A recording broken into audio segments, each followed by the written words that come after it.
What's going on, guys? So I'm going to take you through about like a 5-minute workout routine that you could be doing on a regular basis. This is not a workout routine to burn fat. This is not a workout routine to put on muscle. This is just a flow movement routine that you could do on a daily basis. I do these on days off. I do these on days that I work out and maybe I have a little bit of extra time throughout the day.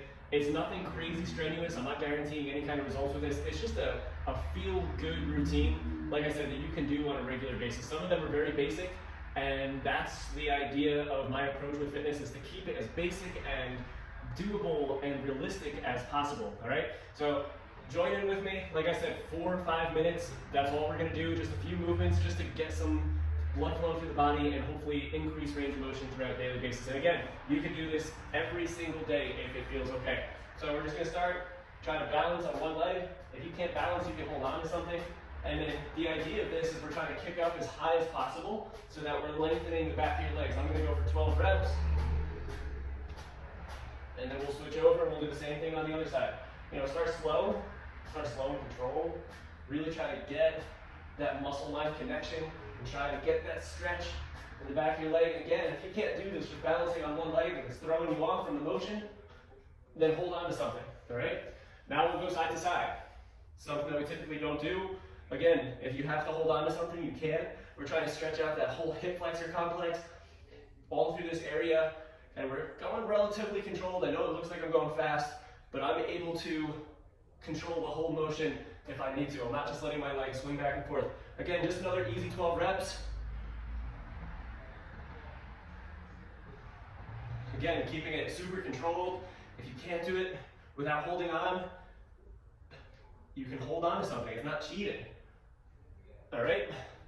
From there, we're gonna go arms straight out. We're just gonna do small little circles. I know this is so basic, and you're thinking, why am I doing this? But it's going to help your shoulder range of motion. I like to become one with my shoulders here. I like to move my shoulder blades up and down. Notice how I'm not just moving my arms aimlessly. I'm trying to move my shoulder blades, retract, protract, elevate, depress, all the motions. We can gradually get bigger. You might even start to feel a burn in the back of your arms and your shoulders. That's completely normal. And then from there, super easy, very slow and controlled. Try to use your hips to just open it up. Again, we'll go about 12. If this starts to make you feel dizzy, what I would suggest is try to keep your eyes on one point and then just try to rotate that torso. And if it doesn't feel comfortable, my best advice is just don't do it. So from here, again, super basic. We're just gonna go down into a squat. I like to go a little bit wider with my feet, so again, we're getting into that inner thigh complex. We're down in this bottom position. We're taking those elbows. We're trying to push the knees away. And then we'll take one hand and just rotate up as high as you can. Keep the palm facing forward. And then we'll stand tall. And we'll do that 2 more times. Back down, push the knees away. I like to alternate sides, and I start up, try to rotate up, push away, stand tall. And we'll do that 1 more time. There should be a nice stretch in that whole inner thigh complex, like I said. Push the knees away, try to get comfortable down here. Open it up, and good. Now, we're gonna go into more of an inchworm, no push-up or anything. If this irritates your wrist, you can try to do it on an elevated surface, but you'll drop the hands down, try to keep the legs as straight as possible, and then from here, try to come into that cobra.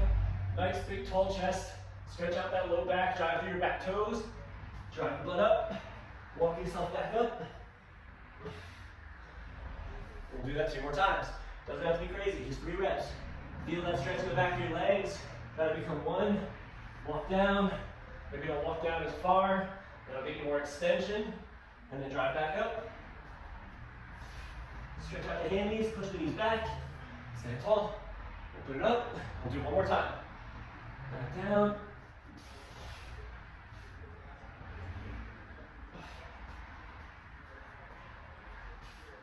Good.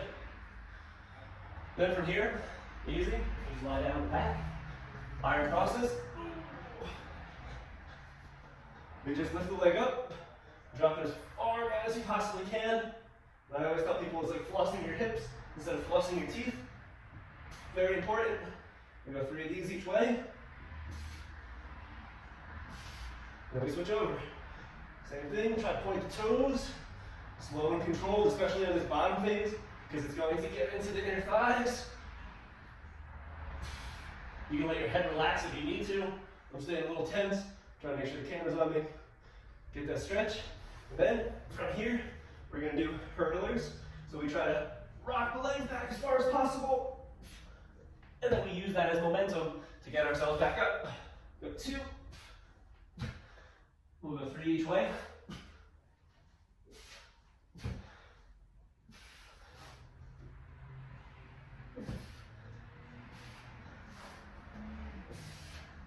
Big reach to the middle. Going on 5.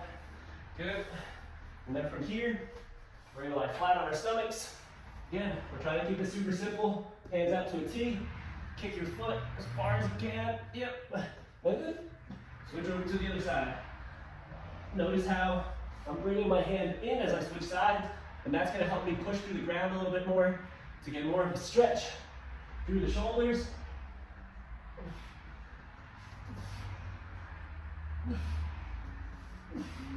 Feels really good, so I'm gonna go for 5 or 6 of these.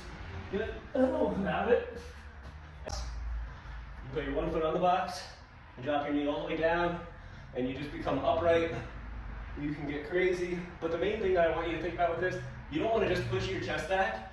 I want you to think about keeping a tight core. I know it's really annoying to hear, but you want to keep that tight position and then focus on driving that hip forward, and that should emphasize that stretch here as opposed to just trying to lean back. Because I know it's already painful in this position, but you want to make sure you're getting the full benefit from here. So don't just lean back, keep everything tight, and then almost think about thrusting your hip forward, and that's going to force that stretch. And then we'll do the same thing on the other side just so we don't feel lopsided. This is a great stretch, especially if you're working on a computer a lot. We want to try to get ourselves upright and stretch out this whole area because it can get tight over time, especially with sitting in a chair. You can reach. Remember, we're not leaning back. We're just trying to drive the hip forward. Then you can get crazy and get into more of a half moon. Again, just 5 minutes. It took about 10 minutes of movement. 10 minutes is all you need, but it doesn't have to be 10 minutes. You can separate this through the day. You could do it as you wake up in the morning. Just a little bit of a hamstring stretch, just because mobility and flexibility is really key in everyday life. It's going to help you prevent injury. It's going to help you get into deeper ranges of motion when it comes to exercise. And it's just going to make you feel better and put a smile on your face. And it's something that you can do every single day. I hope this video can help you. I hope that you can attack it and use it. And I will see you guys in my next video. Have a great day.